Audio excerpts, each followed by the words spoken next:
नमो अरिहन्ताय नमो सिद्धाणं नमो आयर्याय नमो उवज्झायाय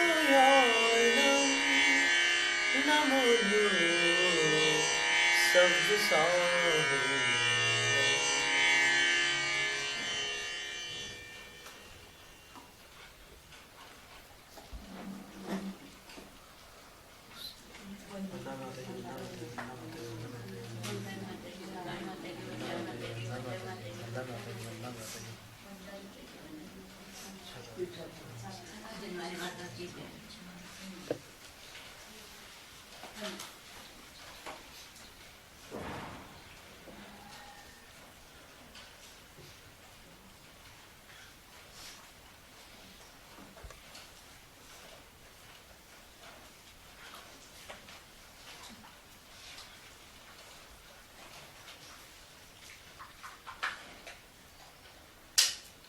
इन कर्म प्रकृतियों के विनाश से वे सिद्ध हो जाते हैं। 63 प्रकृतियों का विनाश केवल ज्ञान से पूर्व हो जाता है। उन 63 में 3 आयु जो है वो अयत्न साध्य है। अयत्न साध्य शब्द आता है उसमें सर्वार्थ सिद्धि में, जिसका अर्थ होता है कि उन 3 आयुओं का जो क्षय है उसको यत्न पूर्वक नहीं साधना पड़ता। क्यों? क्योंकि वो बंधती ही नहीं है। चरम शरीरी जो होते हैं उनको आगामी आयु का बंध ही नहीं होता, इसलिए बिना प्रयत्न के ही उन आयुओं से छुटकारा मिल जाता है। तो वो 3 प्रकृतियां हैं। और फिर ज्ञानावरण की 5 प्रकृतियां, मोहनीय की 28 प्रकृतियां, दर्शनावरण की 9 प्रकृतियां, अंतराय की 5 प्रकृतियां, ये 47 प्रकृतियां हैं। ज्ञानावरण की 5 है। मति ज्ञानावरण, श्रुत ज्ञानावरण, अवधि ज्ञानावरण, मन परिज्ञानावरण, केवल ज्ञानावरण। और दर्शनावरण की 9 है। कल अपन ने देखा चक्षुर दर्शन, अचक्षुर दर्शन, अवधि दर्शन, केवल दर्शन, निद्रा, प्रचला, निद्रा निद्रा, प्रचला प्रचला और स्त्यानुकृति। 9 हो गई। अंतराय की 5 है। दानांतराय, लाभांतराय, भोगांतराय, उपभोगांतराय और वीर्यांतराय। और मोहिनी की 28 प्रकृतियां हैं। 3 दर्शन मोहिनी, मिथ्यात्व, सम्यक प्रकृति। और फिर 25 कषाय है, जिसमें कषाय और 9 कषाय दोनों सम्मिलित है। तो कषाय 16 होती है। अनंतानुबंधी क्रोधमान मायालो, अप्रत्याख्यानावरण क्रोधमान मायालो, प्रत्याख्यानावरण क्रोधमान मायालो और संज्वलन क्रोधमान मायालो, ये 16 हो गई। फिर 9 कषाय होती है, जिनमें हास्यादि षट और 3 वेद होते हैं। तो हास्यादि षट में हास्य, रति, हरति, शोक, भय, जुगुप्सा, और 3 वेद में स्त्री वेद, पुरुष वेद, नपुंसक वेद। ऐसी 28 मोहिनी कर्म की प्रकृति होती है। तो कुल मिलाकर घाती कर्मों की जो प्रकृति हैं 5, 9, 28 और 5 47 होती है। ये घाती कर्म पूरे के पूरे पाप रूप होते हैं। दिगंबर मत में इनको सभी को पाप रूप माना गया है। और फिर कुछ मत ऐसे भी हैं जहाँ पर हास्य को, रति को पुण्य रूप माना गया है। कुछ ऐसे भी संप्रदाय हैं जहाँ पर हास्य को और रति को पुण्य रूप माना। हंसी यानी खुशी की बात है, तो वो पाप थोड़ी हो सकती है, ऐसा माना गया। रति यानी प्रीति है, प्रेम है, तो उसमें क्या पाप है, ऐसा भी माना जाता है। दिगंबर मत में ये सारे घाती कर्म चूंकि आत्म स्वभाव का घात करते हैं, वो हास्य भले ही अपने मुखड़े पर हंसी ले आता है, लेकिन जो अंतरंग आनंद है उसका तो उससे अवरोध होता है। हंसना अलग बात है और फिर ध्यानस्थ होकर आनंदित होना अलग बात है। तो वो आनंद आत्म स्वभाव है और ये हास्य जो है विभाव है। इतना अंतर है। अगर भगवान की ध्यानस्थ छवि में एकदम मुस्कान और फिर दांत बाहर दिखने लग जाए तो फिर अपने अंदर वो शांति की अनुभूति हो सकती है क्या? नहीं हो सकती। इसलिए हास्य जो है मोहनी कर्म का भेद है। 9 कषाय है और विभाव भाव, आत्म स्वभाव नहीं है। फिर भी ठीक है, जिस भूमिका तक हास्य, उस भूमिका तक अपन नाटक करके मुंह लटका के नहीं बैठ सकते। वो जितना स्वभाव सहज है उतना ठीक है रहेगा। स्वभाव यानी उस गुणस्थान का, उस भूमिका का वैसा स्वभाव है कि उसमें राग और द्वेष उतनी अवस्था में, उतनी मात्रा में होते ही हैं। तो ये कृत्रिम वैराग्य जो होता है वो तो ढोंग कहलाता है, उसमें कोई सच्चाई नहीं होती। आप ऐसे बैठ जाओ बनावटी करके नाटक करके, तो उसमें कोई सार नहीं निकलता। सार तो ये है कि जो अंदर से हो, मतलब अपने अंतरंग से अगर वो विशुद्धि आ जाए। मूल तो अपने को विशुद्धि पकड़ना। पंचम काल में विशुद्धि के अलावा क्या करोगे आप, और क्या कर लोगे आप पंचम काल में? तप, त्याग आदि सबकी एक सीमा है, क्योंकि शरीर का संघनन हीन है। तो फिर अपनी विशुद्धि जितनी बढ़ सके उतनी बढ़ाना है, और बार बार अभ्यास करके शुभ लेश्या में रहने का प्रयत्न करना है।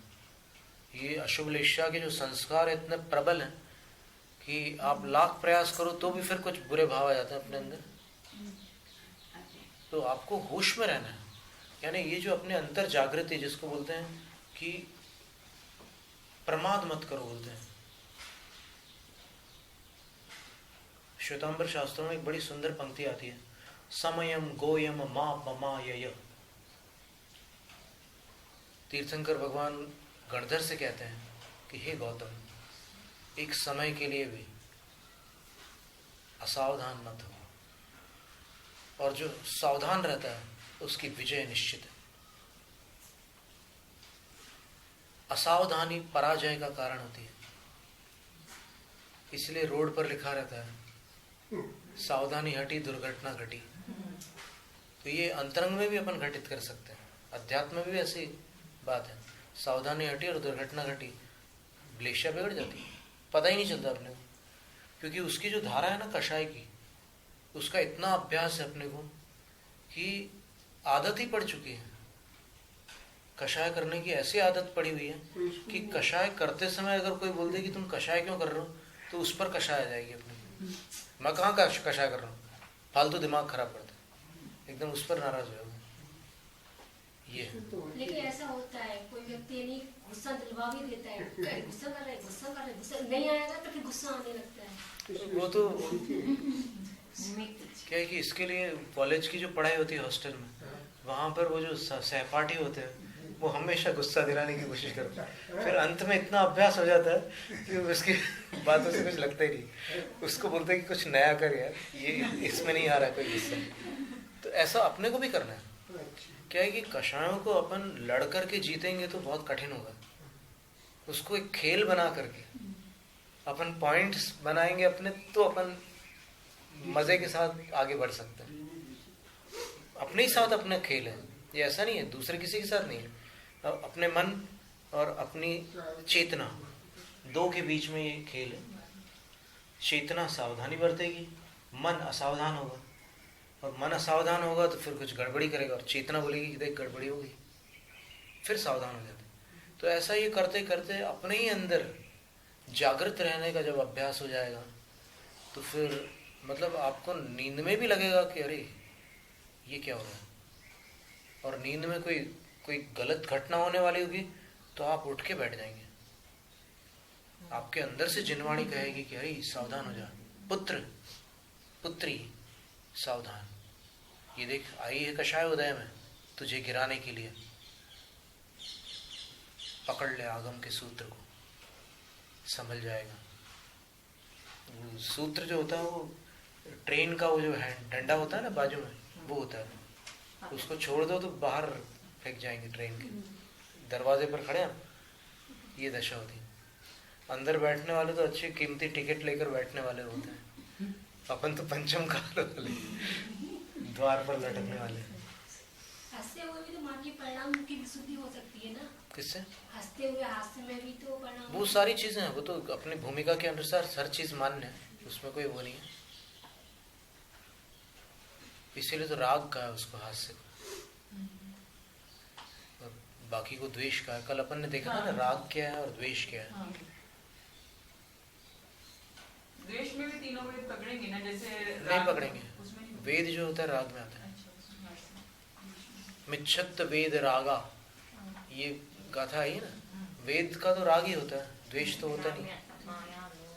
वो अप्रशस्त राग है, उसमें कोई बात नहीं है, लेकिन है राग। राग में फिर दो भेद होते हैं, प्रशस्त और अप्रशस्त। अब मंद कषाय के साथ जो अपना धर्मानुराग होता है उसको प्रशस्त राग का है।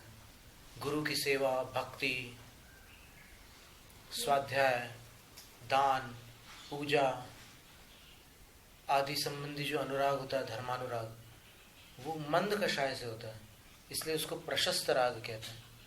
और ये जो विषयानुराग होता है वो अप्रशस्त राग होता है, तीव्र कषाय से होता है। द्वेष भी अशुभ भाव बताया। प्रवचन सार की 180वीं गाथा में उनने लिखा है कि मिथ्यात्व और द्वेष और अप्रशस्त राग, ये तीन अशुभ भाव। प्रशस्त राग शुभ भाव है और वीतराग शुद्ध भाव है। ऐसे भावों का विभाग। प्रशस्त कौन सा भाव है? प्रशस्त राग अब भी तो बताया हमने, दान, पूजा, सेवा, भक्ति, शुभ। प्रशस्त राग मंद कषाय, विशुद्धि। ये असली में प्रवचन सार के अपन ने चारित्र चोलिका प्रारंभ की है। उसका कारण ये था कि वहाँ पर आचार्य श्री के सामने चर्चा निकली थी कि पहले और दूसरे अध्याय में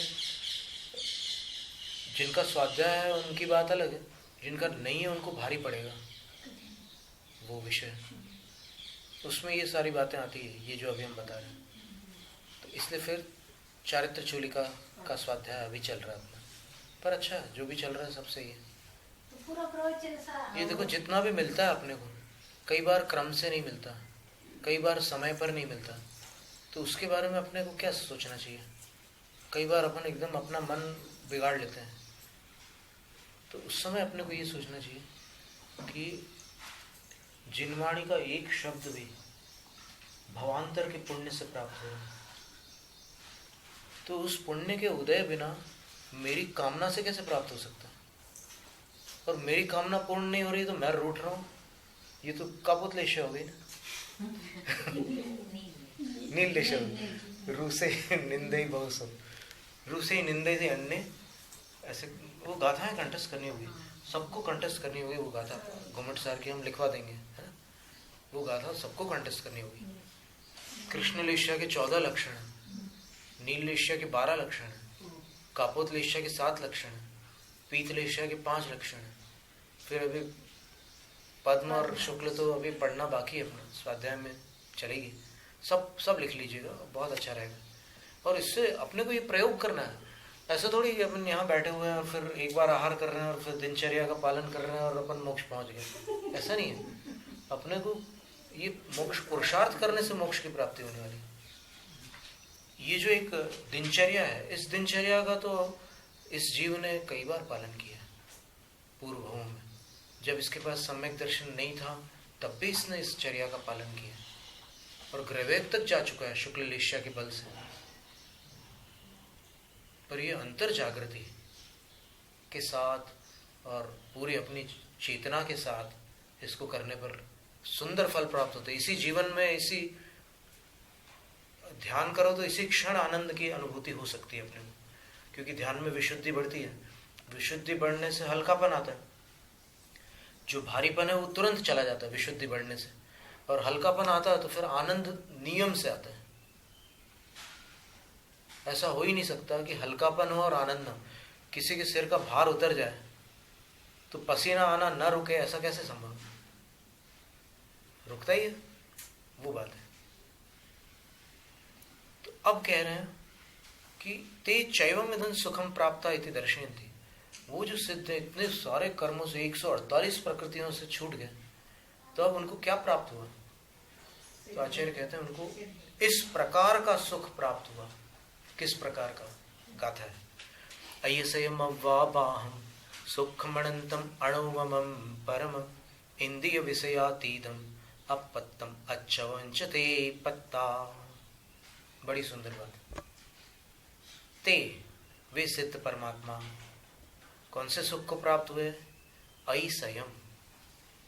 ऐसयम का अर्थ होता है अतिशय सुख को प्राप्त हुए। अतिशय का अर्थ होता है संसार के जितने जीव हैं सबसे बढ़कर। अतिशय का अर्थ होता है बढ़कर, कुछ अधिक। सूर्यातिशायी महिमासी मुनीन्द्र लोके। क्या अर्थ हुआ इसका?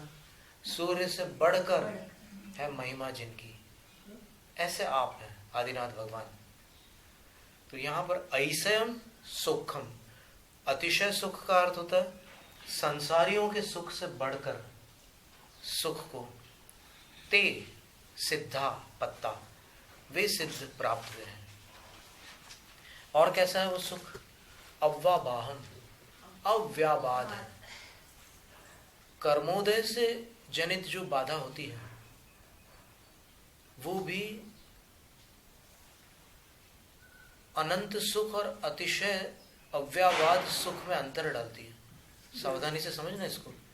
अनंत सुख अरिहंतों को प्राप्त है, अव्याबाध सुख सिद्धों को प्राप्त है। दोनों में अंतर क्या है? सुख तो 5 प्रकार के हैं। इंद्रिय सुख, अतीन्द्रिय सुख, स्वाभाविक सुख, अनंत सुख और अव्याबाध सुख। 5 प्रकार के सुख है। फिर से बोले, इंद्रिय सुख, अतीन्द्रिय सुख, स्वाभाविक सुख,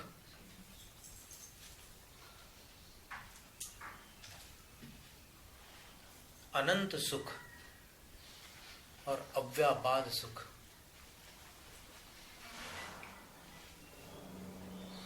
तो ये अव्याबाध सुख अंतिम सुख है जो सिद्धों ने प्राप्त किया है। अनंत सुख में क्या हुआ था? मोह के नाश से मोह जनित आकुलता समाप्त हो गई थी और आत्म को हित है सुख सो सुख आकुलता बिन कहिए। आकुलता चली गई, सुख आ गया। लेकिन वो सुख केवल ज्ञान के बाद क्यों अनंत सुख कहलाया? क्योंकि केवल ज्ञान के पहले भले ही 11वें 12वें गुणस्थान में वो आकुलता रहित हो गए हों, वीतराग हो गए हों, लेकिन अभी अन्य घाती कर्म शेष हैं जो ज्ञान को रोके हुए हैं, जो दर्शन को रोके हुए हैं, जो विघ्न को बनाए हुए हैं। इसलिए अभी आकुलता जाने पर भी निर्विघ्नता नहीं आई है ना? 11वें 12वें गुणस्थान में निर्विघ्नता आ गई क्या? क्यों नहीं आई? क्योंकि अंतराय का उदय चल रहा है। तो अनंत सुख फिर 13वें में होता है, चारों घातीय कर्मों के क्षय से। और फिर जब कर्म के उदय का ही पूरा क्षय हो जाता है, अघाती कर्म भी क्षय को प्राप्त हो जाते हैं, तो उदय जनित भी जो खलबली थी आत्मा में वो भी शांत हो जाती है। निराकुलता तो पहले ही हो गई थी, लेकिन अब ये उदय जनित भी प्रतिजीवी गुणों को भी बाधा पहुंच रही थी ना। अघाती कर्म किस गुण को बाधित करता है? घाती कर्म आत्मा के अनुजीवी गुणों को घातता है और अघाती कर्म आत्मा के प्रतिजीवी गुणों को घातता है। तो जब अनुजीवी गुणों का घात समाप्त हुआ तो अनंत सुख हुआ। जब प्रतिजीवी गुणों का घात समाप्त हुआ तो अव्याबाध सुख हुआ।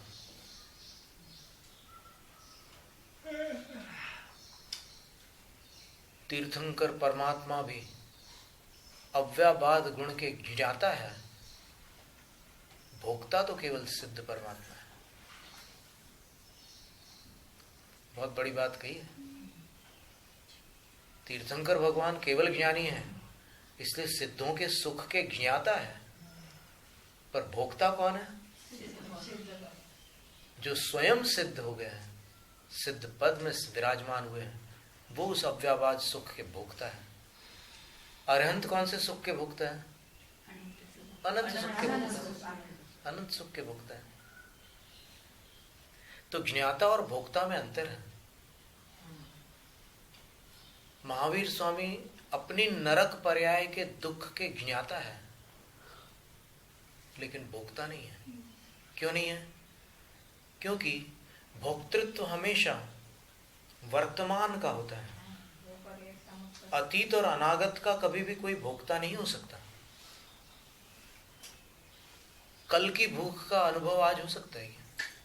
स्मरण हो सकता है। कल मुझे तगड़ी भूख लगी थी, इतना याद रख सकता है, लेकिन उसका अनुभव नहीं हो सकता। अनुभव तो जब लगती है तब होता है। उसी प्रकार जो आपने सेवन किया है कोई पदार्थ, उसके स्वाद का अनुभव आज नहीं आ सकता, स्मरण आ सकता है। तो इससे ये प्रमाणित हुआ कि भोक्तृत्व तो हमेशा तत्कालीन पर्याय का होता है, ज्ञातृत्व त्रैकालिक पर्यायों का होता है। भाषा कठिन तो नहीं है। ज्ञान तीनों काल की पर्यायों का होता है, अनुभव वर्तमान का होता है। अनुभव अतीत और अनागत का नहीं हो सकता। विद्यार्थी जानता है कि मैंने होमवर्क नहीं किया, कल मेरी पिटाई होनी है, जानता है, पर पिटते समय जो चीख निकलती है, जो वेदना होती है, उसका अनुभव उसको पिटने के पहले नहीं होता, अनुमान होता है, अनुभव नहीं होता है। तो ये बात है, इसको अनुभव को वेदन कहते हैं। अनुमान तो एक शुद्ध ज्ञान का भेद है। साधनात् साध्य विज्ञान अनुभाव अनुमानम विदुर्बुधा। साधन से साध्य का विज्ञान अनुमान कहलाता है।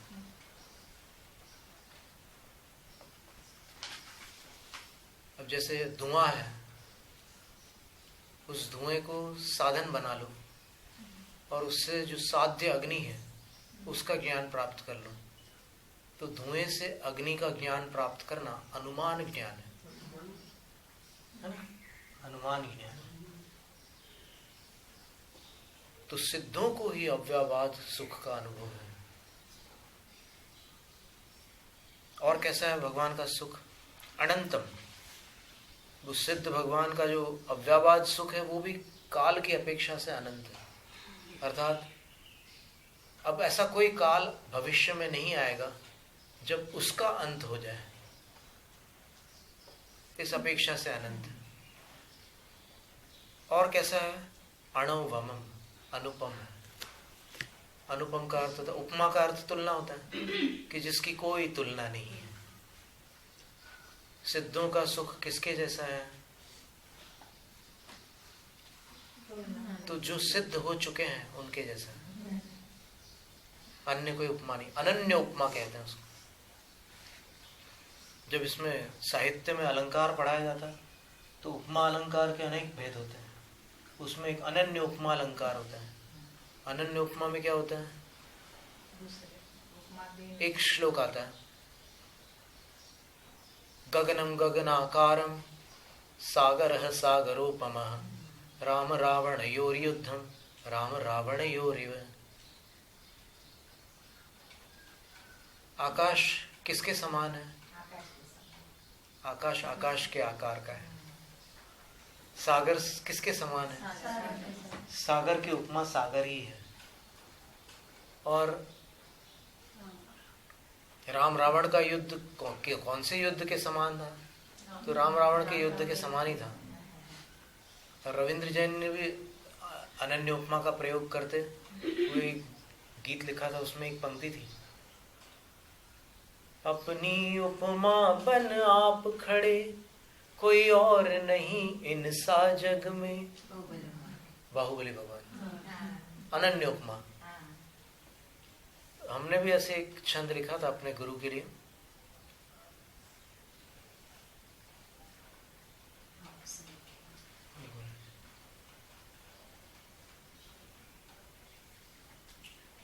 चलते फिरते तीर्थ हैं हरते सब संताप, हम तो इतना जानते आप सरीखे आप सरीखे आप। अनन्य उपमा। तो इसी प्रकार सिद्धों का सुख किनके जैसा है? अनुपम, यानी अनन्य उपमा। और कैसा है? परमम। परम का अर्थ होता है अंतिम, उत्कृष्ट, उससे ऊपर कुछ नहीं हो सकता, उसको परम कहते हैं। और कैसा है? इंद्रिय विषयातीदम, इंद्रिय के विषय, विषय का अर्थ होता है भोग और उपभोग के साधन। विषय किसे कहते हैं? भोग और उपभोग के साधनों को विषय कहते हैं। उनसे अतीत, उनसे परे, यानी इसका अर्थ ये हुआ कि पराधीन नहीं है। इंद्रिय के विषयों वाला जो सुख है वो तो पराधीन है। अब विषय होंगे तो सुख होगा, नहीं होगा तो नहीं होगा। पराधीन हो गया, पराश्रित हो गया, ये स्वाश्रित है। और कैसा है इन सिद्धों का सुख? तो बोलते हैं अपत्तम, अप्राप्त, जो कभी प्राप्त नहीं हुआ था ऐसा सुख है, जो कभी प्राप्त नहीं हुआ था ऐसा। और एक अंतिम विशेषण और दिया है, अच्छवम, अच्छव है, अर्थात जहां से च्यवन नहीं हो सकता। च्यवन का अर्थ होता है च्युति, पतन, वहां से पतन नहीं हो सकता, वहां से उस सुख से कभी वो नीचे नहीं आ सकता। तो अब जो प्रश्न है कि वहां सिद्ध भगवान ऊपर सिद्धालय में क्या करते होंगे, तो गुलाब जामुन खाने वाला जब आंख बंद करके उसमें तल्लीन होता है, तब आप पूछो कि अब क्या कर रहे हो तुम?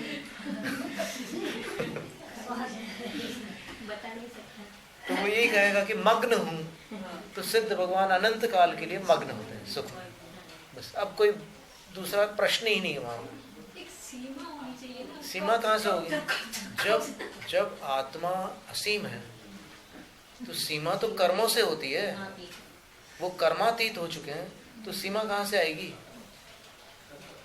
तो उस मग्नता के प्रति अगर रुचि हो किसी की, यदि इच्छति दुख परिमोक्षम सामण्यम परिवज्जन, मोक्ष मार्ग को स्वीकार कर लो, ये बात है। तो मोक्ष मार्ग सबके लिए नहीं है, जो सीमित सुख चाहते हैं उनके लिए बिल्कुल नहीं है।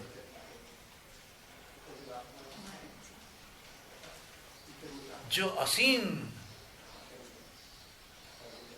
अनंत, अव्याबाद और ये सारे विशेषण, अतिशय, अनुपम, परम, इंद्रियातीत, अप्राप्त और अच्यव सुख को चाहते हैं, उनके लिए सिद्धत्व का मार्ग है। और उस मार्ग को बताने वाले केवल अरिहंत हैं, अन्य कोई नहीं। और ये बात अन्य मतों ने भी स्वीकार की है कि मोक्ष का मार्ग बताने वाले केवल तीर्थंकर हुए। तीर्थंकर शब्द उन्होंने माना है। देखो उसका अगर अपने पास अगर नेटवर्क हो तो एक गीत है, महेंद्र कपूर का गाया हुआ एक गीत है,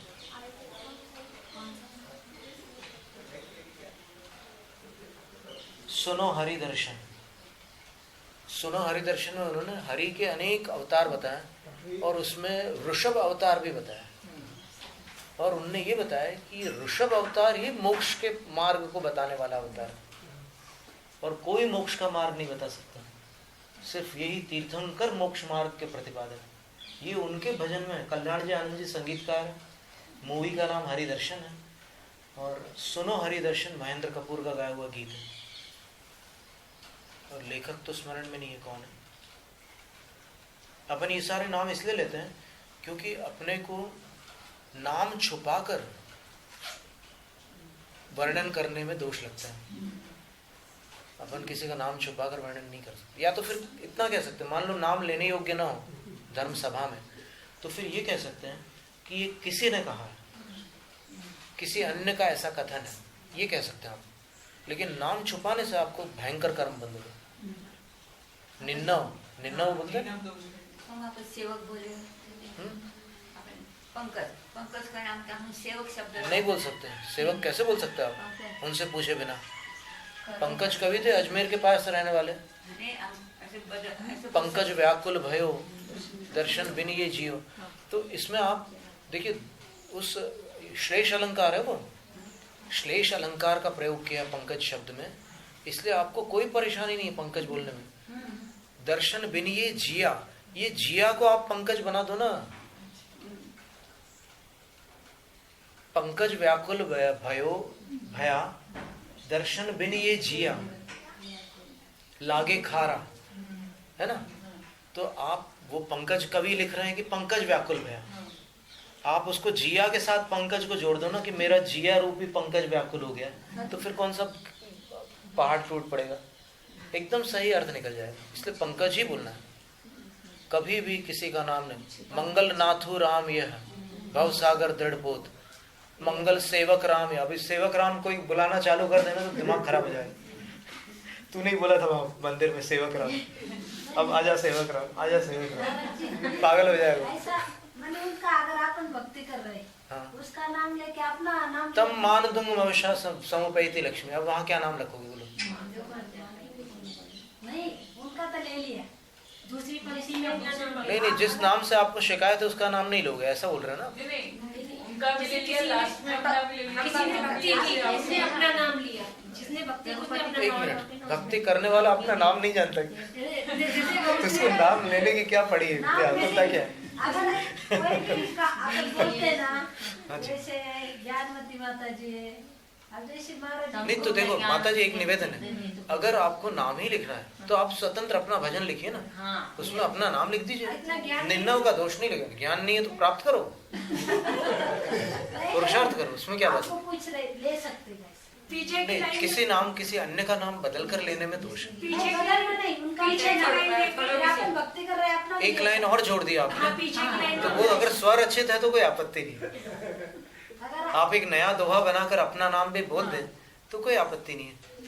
इस पंकज पर की देखो बात मेहनत तो उसने की है ना, हाँ, मेहनत कवि ने उसका कितनी तो नाम मेहनत लेंगे की ना, उसका भी लेंगे ना, पहले उनका पीछे लेंगे की लाइन में फिर नहीं अपना ले लेंगे, उसका पंकज का लेने पर का हमारा प्रश्न ये था कि पीछे की लाइन में अपना नाम लेना अनिवार्य है क्या? नहीं, अपना नाम तो अपन जानते ही है ना।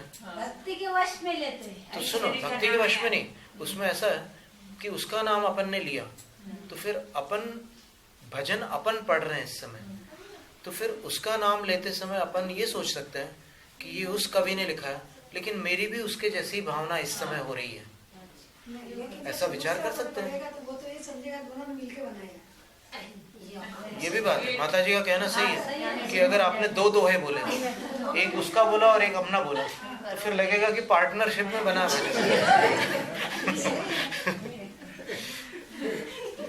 तो इस तरह ऐसे सुख को प्राप्त सिद्धों के लिए अपन नमस्कार करते हैं। नमो सिद्धाण जैनम जयतु शासनम। ओम राम ह्रीं रूम रोम र असि अवसा नमः। परमार्थ देव शास्त्र गुरुभ्यो नर्घ्य पद प्राप्त अर्घ्यम निरूपणामि। स्वाध्याय निष्ठापन क्रियाएं शुद्ध भक्ति का सर्वम करो।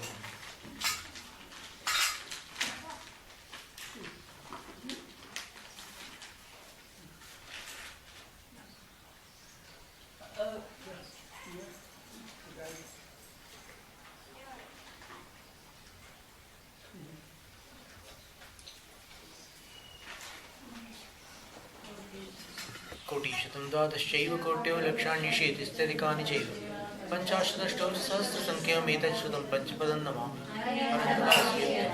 गणदेवी गन्त्यं सम्भवं प्रणमामि भक्तियुक्तो सुजनार्णो वै सरिता।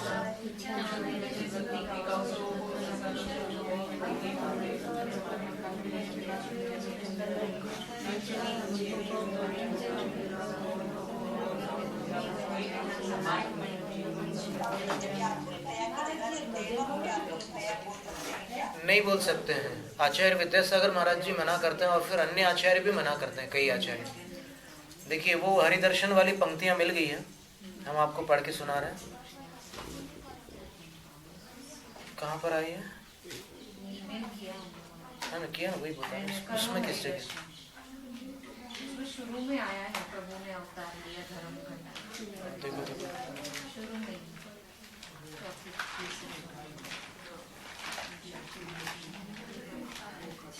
नहीं, जब जब धरती पर धर्म घटा तब तब प्रभु ने अवतार लिया, ये तो ठीक है। इसके बाद नीचे ऋषभ अवतार भी आता है।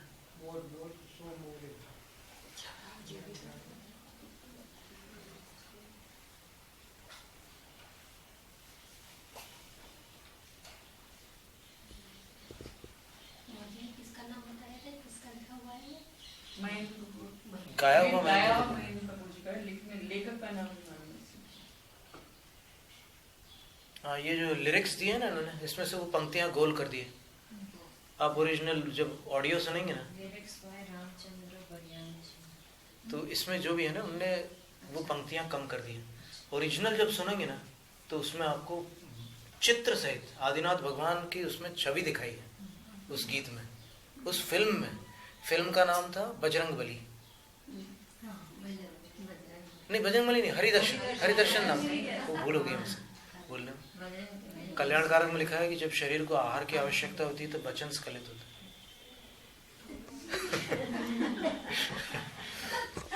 ठीक है, चले। हाँ, ये गाना, यही गाना।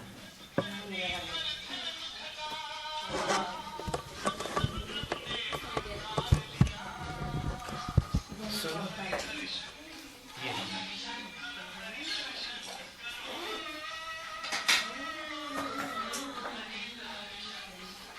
हरे